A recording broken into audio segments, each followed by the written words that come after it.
This is the Ms.Fit Vegan Podcast, episode 257. If you're like me and you had a food addiction, this episode is going to be very, very useful. The way I got out of the chains of a food addiction is that I created a list. There are 3 categories, okay? And I call this my guilt-free list. My guilt-free list. There are 3 categories. The first category are foods I never eat. Foods I never eat. The second category is foods I eat socially.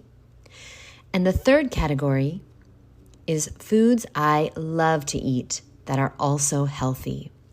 Foods I love to eat that are also healthy. So the first category, foods I never eat. In my list, and everyone's list can be different, okay? But I want you to make your list. I want you to put it on your phone. I want you to write it out. I want you to hang it up on your refrigerator. I want you to have it available for you in the beginning so that you can remind yourself and you can know, okay, this is what I eat. This is what I eat socially. This is what I never eat. And these are my boundaries, all right? And so I never eat the following foods: animal products, grains, soy, natural flavors. So I don't care if it's the most amazing looking raw food, like chocolate raw food cheesecake or whatever, right? Like the most amazing looking raw food dessert. If there's natural flavors in it, I will not eat it. The next is citric acid. That's another one that you find a lot in different healthy, quote, unhealthy, quote, foods on the market. Citric acid. I will never eat anything or drink anything with citric acid in it. And the reason is because I've done my research. Citric acid comes from GMO corn, and it's actually from black mold on the GMO corn. Do some research on citric acid. It's actually not citrus. And I know we think it is, but it's not. The 6th item on my never eat list is highly processed foods and caffeine. Okay, so those are the items that I never eat, ever. The foods that I eat socially are kombucha, nutritional yeast, fermented foods, okay, cooked foods or vegetables not cooked with oil, as long as they are prepared from scratch, salt, and oil. So, why is there construction going on in the middle of my podcast? Sorry if you heard that.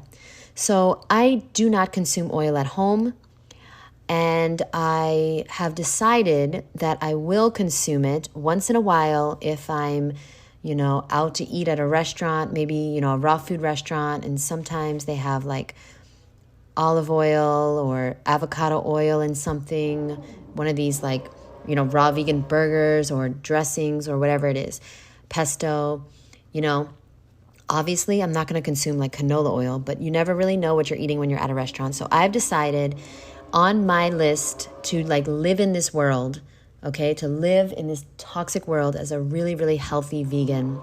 I have put oil on my list of socially acceptable foods, meaning I'll never make it, okay? But if it's like a raw food restaurant, and there's some oil in the dressing or in something, then I will eat it. But I will not eat cooked oil, okay? Because once you cook fat, it becomes extremely, extremely toxic. So those are the list of my socially acceptable foods: kombucha, let's start again. Nutritional yeast, oil, fermented foods, cooked fruit or vegetables, as long as they are prepared from scratch with no oil, and salt. I prefer Himalayan pink salt, but again, when you go to these raw vegan restaurants, you can't really control. And I'm talking about like once a year or whatever. I don't really go to raw vegan restaurants, but once in a while, or when I'm in California, I like to go to Air One, and sometimes there's some salt in like something, and that's okay. That's okay. And then the most important list is my food that I love to eat that's also healthy, okay? So on my list is all fruit, all vegetables, all nuts, all seeds. Now, I have not put dried fruit on this list, and I have to add it because I just realized it's not on here.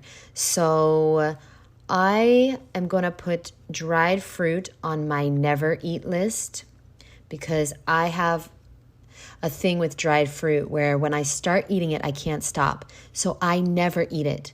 But I do keep dates in the house now to put into smoothies and dressings and things like that. But I encourage you to not judge yourself and make a list. I also am going to add, as I'm talking about this, I'm thinking to myself, you know what? I need one more list.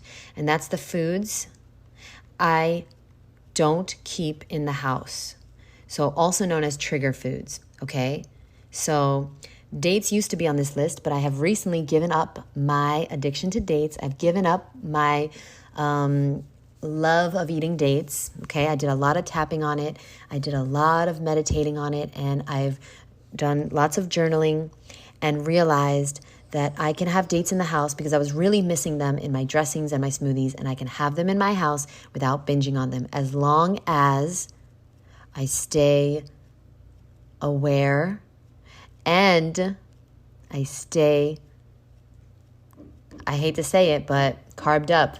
I hate that expression, but if I am starving, I will go for the dates. So I've got to make sure and eat my food. I've got to eat breakfast. I've got to eat lunch. I can't skip meals. If I'm hungry, I snack, okay? I've got to eat enough calories because if you don't get the calories from healthy food that you want to eat that are guilt-free, okay, then you will get them from somewhere else. And so foods that I don't keep in the house for now are like pistachios, okay, because I just will eat them all, okay? Cashews are another nut that I will just eat it all. And then like dried mangoes, I don't keep in the house. And that's just me, right? You write your own list. And these are the foods that I do not want in the house. Now, yeah, my roommate does have pistachios in this house, but they're full of salt. And if I eat them, I will be extremely, extremely dry, dehydrated, and sick the next day. Trust me, I tried. So I don't live like that. I have a standard of living right now that I really enjoy, which is I always feel good. I always, always, always feel good. And I really like that. I really like feeling good. I like having a flat stomach. I like feeling good. I like not being bloated. I like not being depressed and tired. I don't like, cacao. Cacao is another one that goes on my list of things that I will eat socially. Yeah, I'll eat that socially, even though the last time I was offered cacao, it was at this little, I went to see one of the venues for Woodstock Fruit Festival, like potential venues, and I was with a bunch of women, and they all made cacao. Now, personally, I probably would have eaten it if they made it with ingredients that are acceptable to me, but they made it with cacao and like white sugar, and it's like, well, that's on my list of never eat foods. I'm sorry. White sugar is highly processed. I will never eat that. Now, if they made the cacao with like maple syrup or dates or like something else, like something else sweet, then I would have eaten that. But I don't eat processed foods. And that's another thing I'm going to add to my list, agave. Okay, that's under the never eat foods for me personally. And the reason why is because agave makes me break out immediately. So anyway, I hope this encourages you to write your list. Never eat, socially eat, and love to eat. That's also healthy. And I want you to eat foods from the love to eat list on a daily basis. And when you're out with friends, once in a while, have foods from that list that are socially acceptable for you to eat, that you feel very comfortable eating socially. See, the thing about this is we have to learn how to set our boundaries and keep our word to ourselves. And if we don't know what is acceptable for us and what's not acceptable, how can we stay within our own boundaries? Okay, so I hope this little list idea, maybe inspires you to make your list. And don't feel bad for binging on things in the house that are trigger foods for you. You've got to get them out of the house. Write that list, foods that you don't keep in your house. And if your loved ones are forcing you to keep them in the house, well, listen, part of being in a relationship is compromise. If your loved ones cannot compromise with you, this is not a good relationship. Y'all need therapy.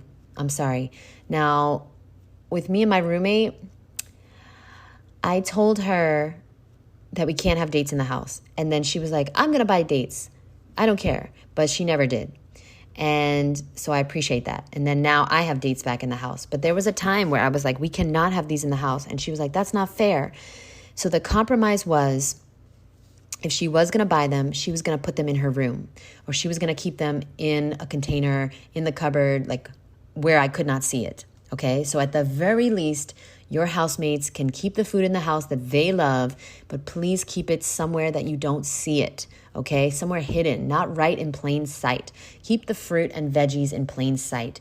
Keep things out that you love to eat, that you feel comfortable eating, that are guilt-free.